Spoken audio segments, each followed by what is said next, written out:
Venezuela আক্রমণের পর শর্তহীন চুক্তি করতে কিউবাকে হুমকি দিয়েছেন মার্কিন প্রেসিডেন্ট ডোনাল্ড ট্রাম্প। এমন হুমকির পর বিপরীত প্রতিক্রিয়া দেখিয়েছেন কিউবার প্রেসিডেন্ট মিগুয়েল ডিজ-ক্যানেল। সামাজিক মাধ্যম এক্সে দেওয়া এক পোস্টে তিনি স্পষ্টভাবে ট্রাম্পের এই দাবিকে প্রত্যাখ্যান করেছেন।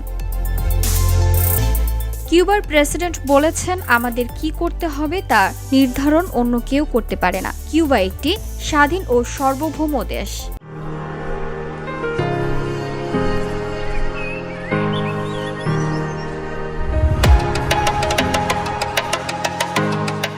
এর আগে শনিবার ট্রাম্প তার ট্রুথ সোশ্যাল অ্যাকাউন্টে পোস্ট করে বলেন, কিউবার দিকে আর তেল বা অর্থ যাবে না, জিরো। আমি দৃঢ়ভাবে পরামর্শ দিচ্ছি, দেরি হওয়ার আগেই তারা একটি চুক্তি করুক। ট্রাম্পের ভাষায় বহু বছর ধরে কিউবার ভেনেজুয়েলার তেল ও আর্থিক সহায়তার উপর নির্ভরশীল ছিল এবং বিনিময়ে তারা ভেনেজুয়েলায় নিরাপত্তা পরিষেবা দিয়ে থাকত।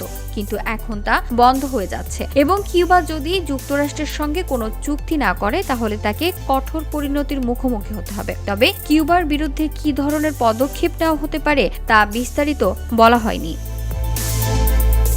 VOD Bangla news desk.